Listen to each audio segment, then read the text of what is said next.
Y un buen día se terminó el cepo en la República Argentina. Empecemos con este análisis semanal.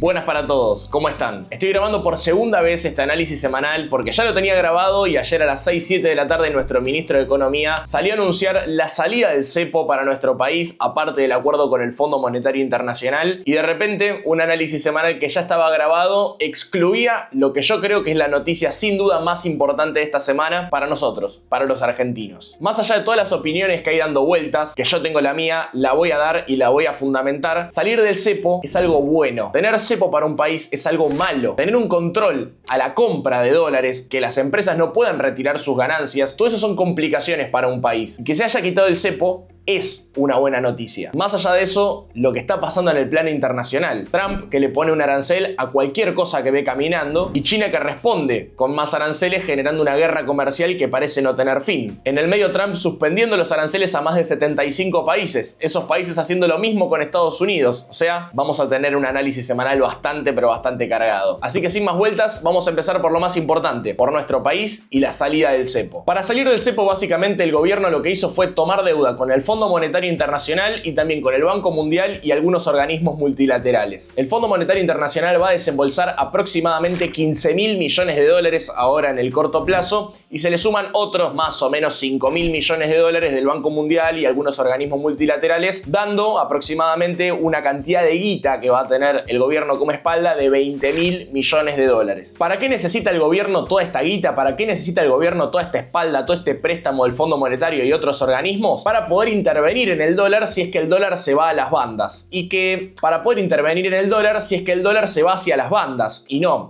es que el dólar se transforma en el Pupi Zanetti, sino que hay un nuevo régimen cambiario. ¿Qué es esto de que el dólar se va hacia las bandas? Al irse el cepo ya no existe más un dólar oficial, un dólar paralelo, un dólar MEP, un contado con liqui, no. Se unifican todos los tipos de cambio. O a priori eso es lo que uno cree, ¿no? Es por eso que al unificarse vamos a ver el lunes a qué precio se unifica. Y para aquellos que estén viendo el video en este momento, les cuento que el día martes, probablemente martes o miércoles, voy a hacer una continuación de este análisis semanal con Martín de Clave Bursátil, que le mando un saludo desde acá, donde vamos a analizar qué es lo que pasó al cierre del mercado del lunes y ver cómo quedó parado el dólar, así que suscríbanse así no se lo pierden. Pero básicamente al fusionarse de alguna manera todos los tipos de cambio, hay que ver a qué tipo de cambio se fusionan. Se prevé, todavía no lo sabemos, yo estoy grabando esto un sábado, ustedes lo están viendo un domingo, pero se espera que esté en el torno de los 1.300, 1.350 pesos más o menos. De ahí a que mucha gente dice que lo que el gobierno hizo fue una devaluación encubierta. ¿Por qué? Porque el tipo de cambio oficial estaba en 1.070, 1.075 y de repente todo se unifica a 1.300. Entonces, de alguna forma devaluó. Discusión para que tengamos en los comentarios. Y a ver, es lógico, el Fondo Monetario no te va a dar dólares para que vos te los patines a 1.000 pesos, que es un tipo de cambio que todos sabemos que estaba atrasado. Probablemente el Fondo Monetario le puso un techo más alto. Le dijo, yo te presto dólares, pero si vos pones el tipo de cambio en tal precio. El gobierno no quiso asumir ese costo porque tendría un costo inflacionario y pactaron este sistema de bandas, que ahora lo voy a explicar. Básicamente lo que el gobierno propone en el sistema cambiario es lo que yo en muchas entrevistas denominé como flotación administrada. ¿Qué significa esto? Flotación es que el dólar flota, se mueve, en base a la demanda y a la oferta del mercado. ¿Y por qué administrada? ¿Por qué? Porque tiene un techo y tiene un piso. El techo y el piso, en este caso es de 1.000 pesos el piso y 1.400 pesos el techo. Entre 1.400 y 1.000 pesos el dólar se va a mover libremente. ¿Puede haber intervenciones del Banco Central? Por supuesto. Pero mientras no toque los 1.000 y los 1.400,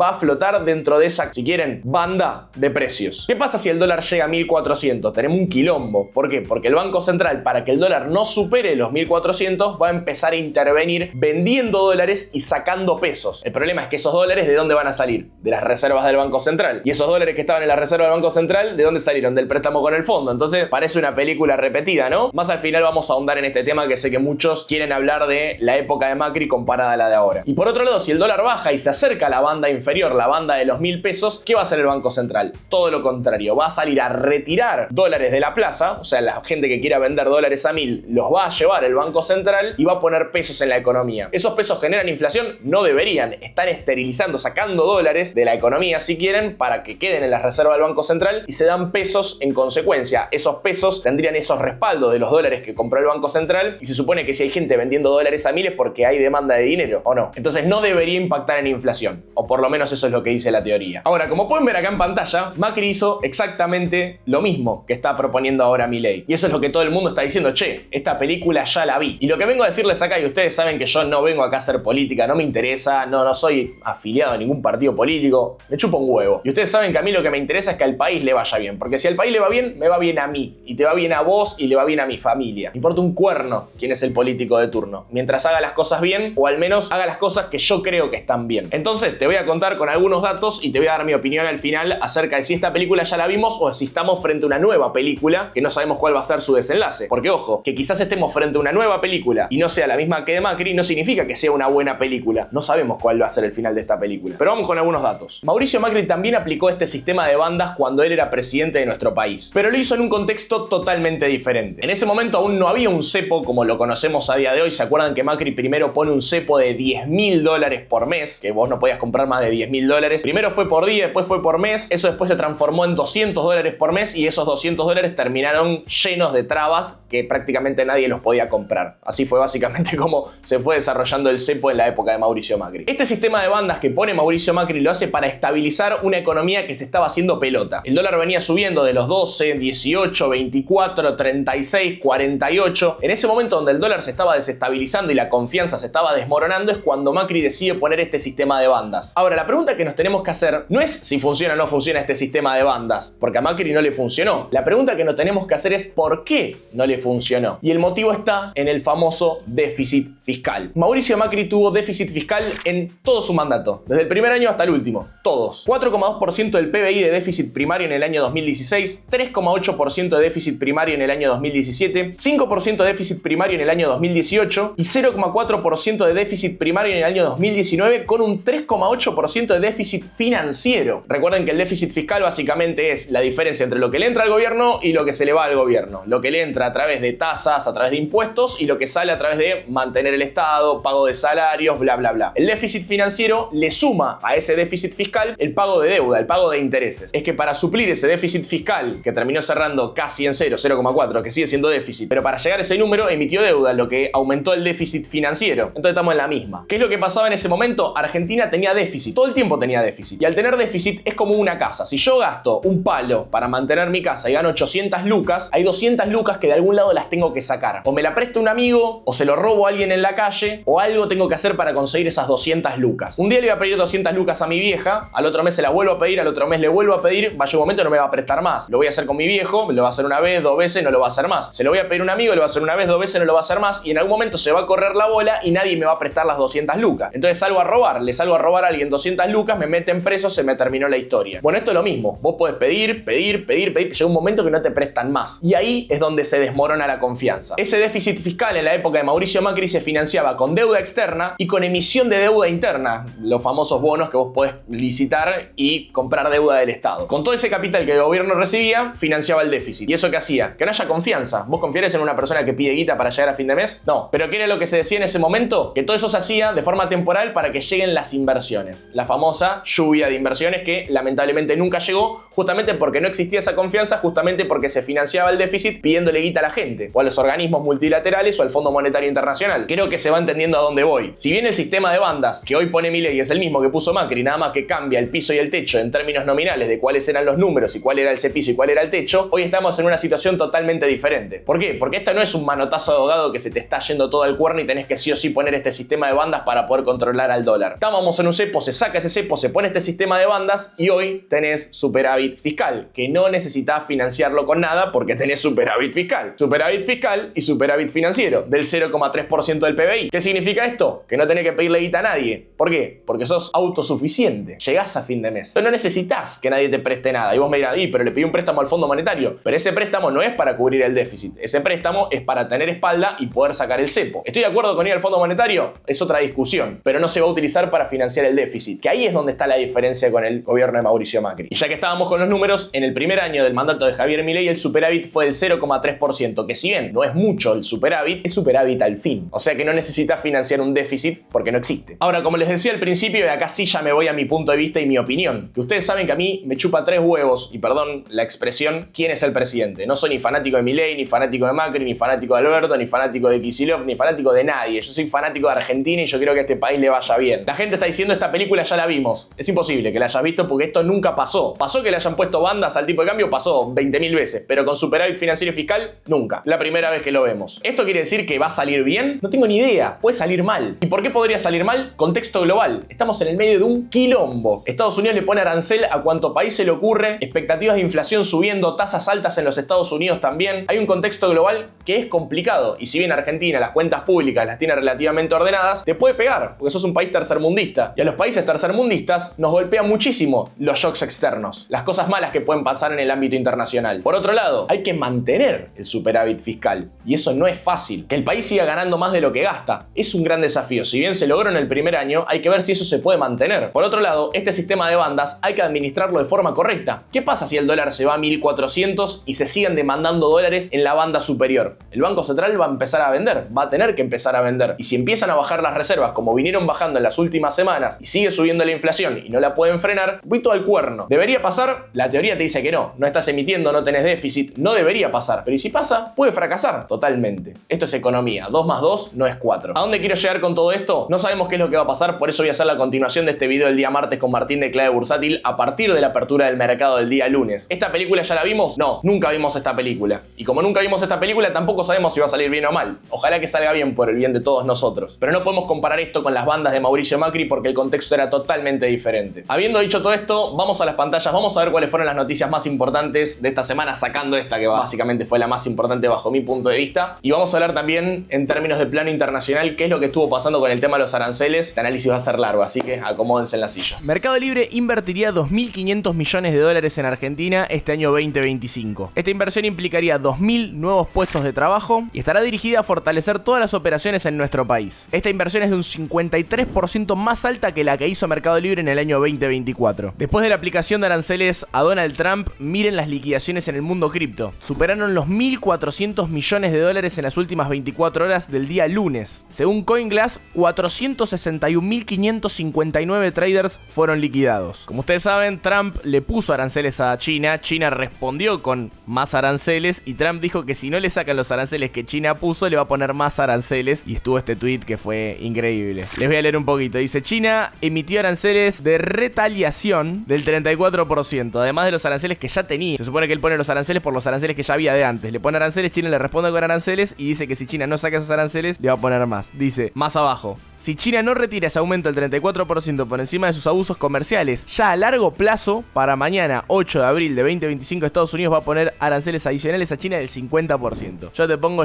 más, no, yo te pongo más, no, yo te pongo más. Es una pelea de locos esto. Primer trimestre 2025, pirámide social argentina. ¿Cuánto tenés que ganar para ser clase media? Gráfico en pantalla. La línea pobreza está en el 1.060.000 pesos y la clase baja promedio gana en torno a los 700.000 pesos a día de hoy. 26% de los hogares, como dice el flyer, 35% de la población. Clase baja superior. El límite está en el 1.850.000 pesos y el promedio está en el 1.750.000 pesos. ¿Cuánto hay que ganar para ser de clase media? Entre 1.850.000 y 3.200.000. El promedio está en 2.100.000 pesos. Clase media alta, ¿cuánto tenés que ganar? Entre 3.200.000 pesos y 6 millones de pesos. El promedio está en 4 millones y medio de pesos. ¿Y cuánto tenés que ganar para ser de clase alta en la Argentina?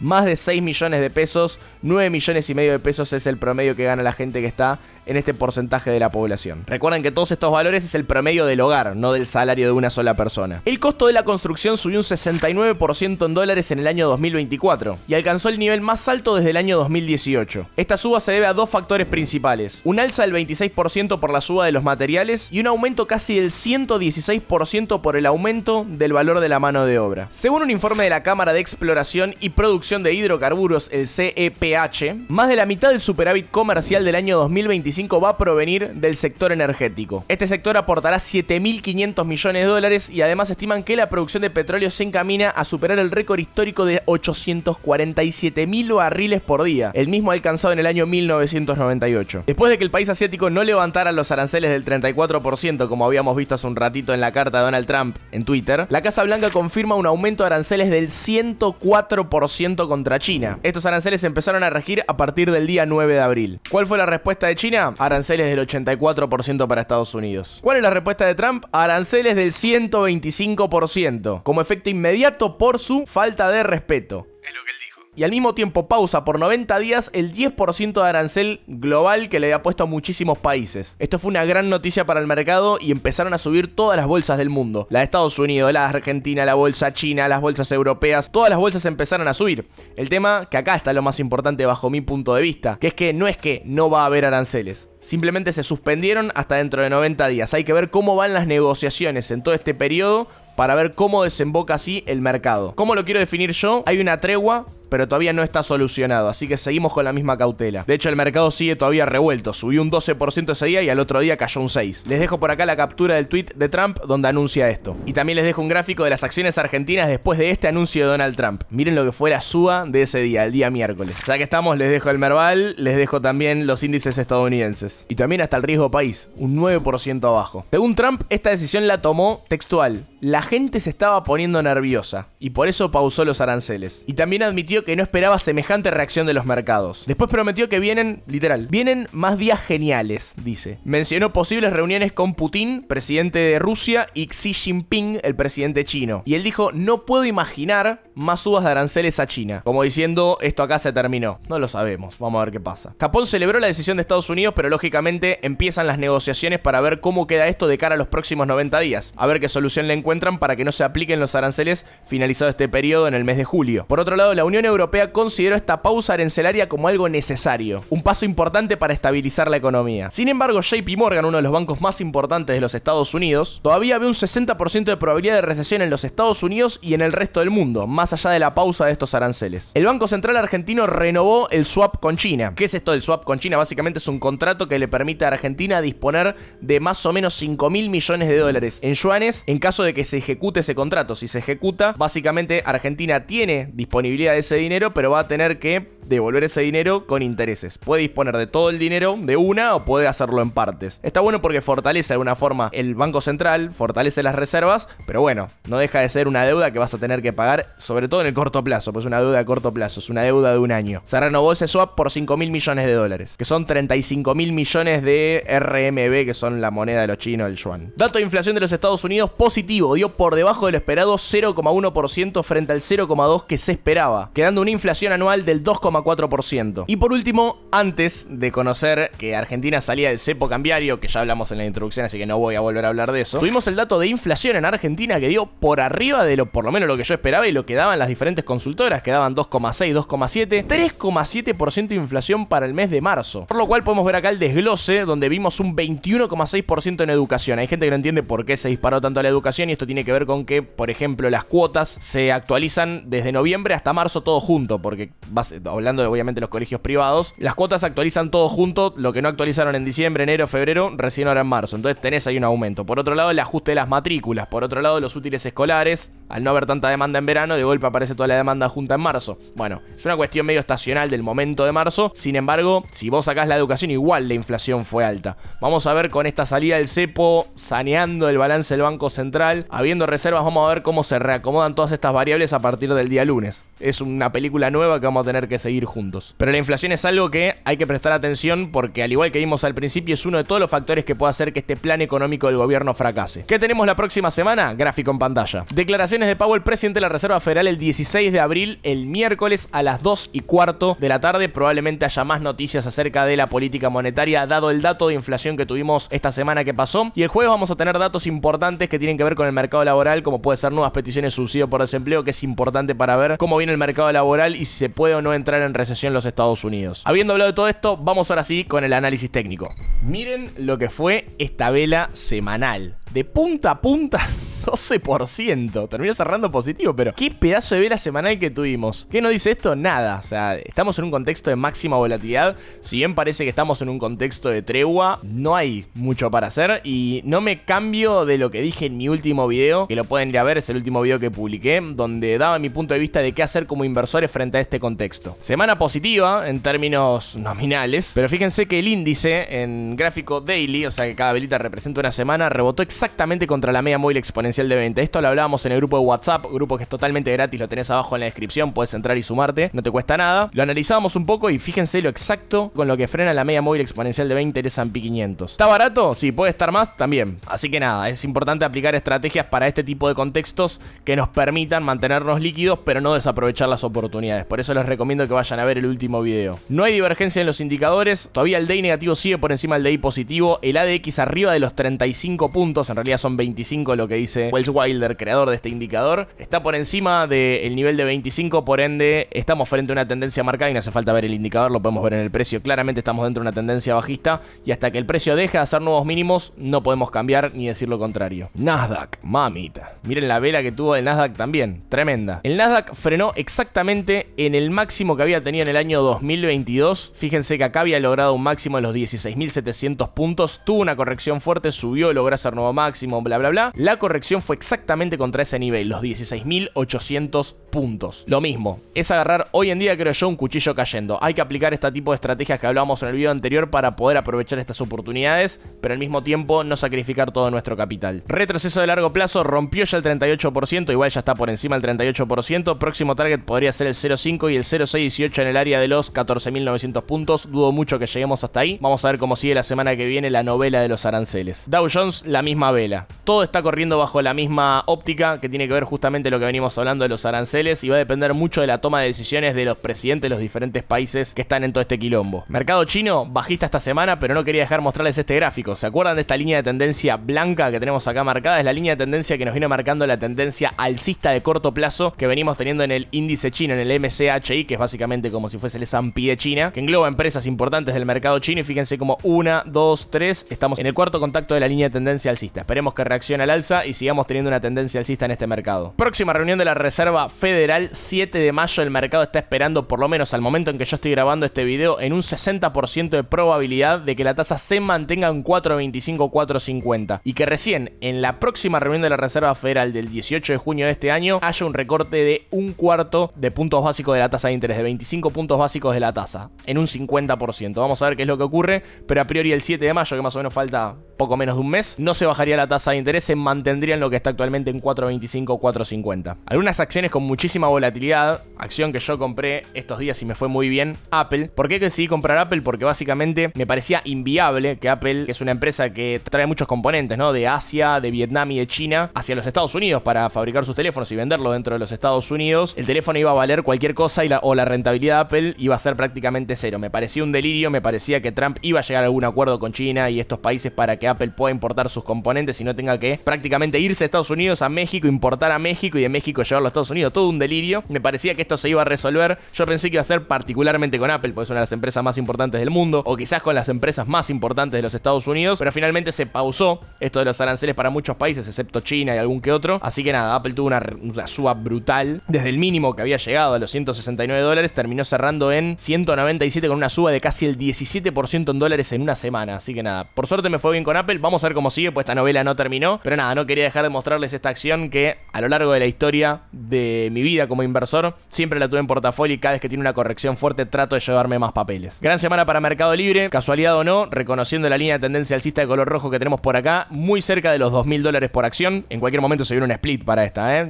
se los canto yo. Gran semana para Coca-Cola, gran semana en general para todas las acciones. Acá tenemos AMD, que es una de las últimas que sumamos a nuestro portafolio de jubilación. Perdió el soporte de $94, pero rápidamente ahora se encuentra cerca de esa zona de soporte. Esperemos que se pueda poner lo antes posible por encima de esa zona y que empiece a tener una performance más copada por el bien de nuestro portafolio de jubilación. Por el lado de Argentina, miren esto. Esta línea de color rojo que yo vengo trazando acá es la línea de soporte por el máximo que tuvimos en este punto. Después de la corrección, la suba, el throwback, el precio hace nuevo máximo, rompe el máximo de la era Macri nominal, llega hasta el máximo de la era Macri en términos reales ajustado por inflación, corrige y esa corrección hasta ahora está siendo hasta este máximo que había logrado en el año 2024 en pleno mandato de Javier Milei. ¿Será este el retroceso que necesitaba el mercado para continuar la suba? Vamos a estar charlando un poco de esto en el análisis con Martín el día martes, así que suscríbanse, activen la campanita, no se lo pierdan, porque el martes vamos a traer muchísima información de la mano de Tincho, que hace mucho que no lo traemos al canal. Más allá de eso, trazamos un retroceso de Fibonacci desde el mínimo hasta el máximo de este movimiento y el 0.618 lo tenemos en 1534, exactamente en la zona donde frena el precio y parece querer empezar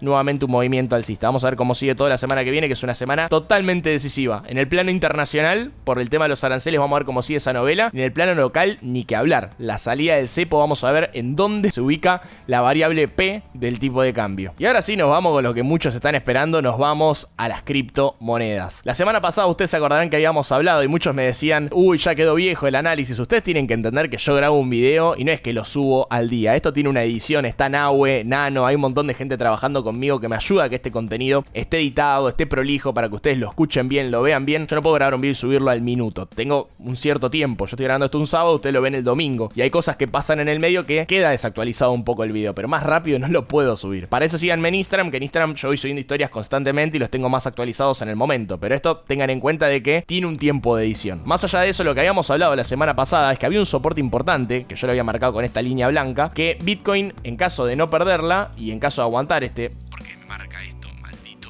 imán? En caso de no perderlo, podríamos estar dentro de una tendencia alcista. ¿Qué pasó? Salieron los aranceles del bendito Donald Trump, el precio rompió el nivel de soporte, rompió el mínimo anterior, pero rápidamente salió al alza. Muy probablemente esta caída, primero fue para liquidar a los que estaban longueados en esta zona y tenían el stop por debajo de los liquidó a todos, porque ya sabemos cómo es el mercado cripto de manipulado. Al igual que todos los mercados, no es que el mercado cripto manipulado y el resto no, todos los mercados son manipulados, pero sabemos que el mercado cripto tiene una volatilidad que hace que se preste más a esa manipulación. Pero más allá de eso, rápidamente se puso nuevamente por ese nivel de soporte y ahora estamos muy cerca de la línea de tendencia bajista de color rojo que tengo en el otro gráfico, que acá lo estoy mostrando. Y vamos a ver qué es lo que pasa, ¿no? Cuando el precio se acerca a este punto. Para mí, si no hay novedades del tema de los aranceles, no hay novedades de la tasa de interés, es muy difícil que Bitcoin pueda quebrar un patrón tan claro como el que está formando para cambiar de tendencia. Lo que yo siempre les explico, para que haya un cambio importante en una estructura de precios, tiene que haber un cambio importante en la expectativa y los fundamentos de ese activo que nosotros estamos viendo. Si ese cambio no ocurre, ¿por qué cambiaría la estructura del precio? Así que nada, estamos en un punto claro, en un punto clave y definitivo para ver si Bitcoin rompe esta tendencia maldita bajista que viene trayendo desde inicios del año 2025 y nos podemos poner alcistas para de una vez por todas disfrutar de este bull run. Hoy tenemos un día muy lindo para las criptomonedas alternativas. Panel de seguimiento lo tienen a la derecha y pueden ver todas las cotizaciones. Activos como Solana subiendo un 8%,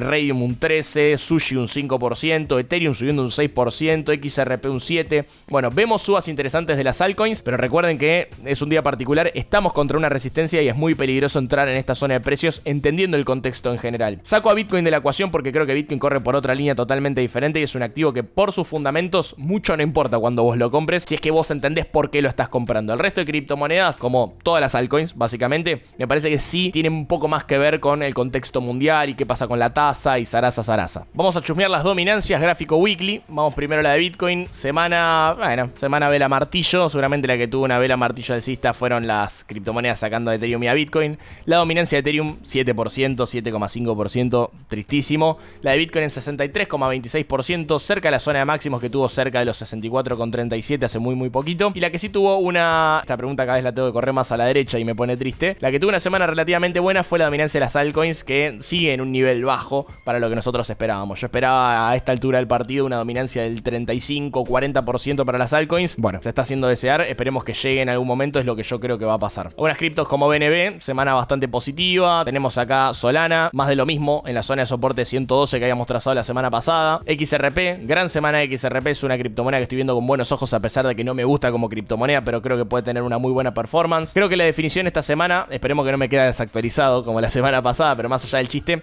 creo que la definición clara está qué es lo que hace Bitcoin ahora contra la línea de tendencia de color rojo que yo tengo marcado. Si logra romperla al alza, es una gran noticia para el mercado de las criptomonedas para, no sé si subir y seguir el bull run, pero al menos dejar de caer, que eso por lo menos es lo que yo estoy esperando. Gracias por ver el video hasta el final, sé que fue un análisis semanal larguísimo, pero sabrán entender que hubo muchísimas noticias. Muchísimas gracias por verme como siempre y nos vemos el martes con el análisis con Martín, viendo cómo cerró el mercado cambiario el día lunes y viendo cómo quedan las variables macro en nuestro país. Chau.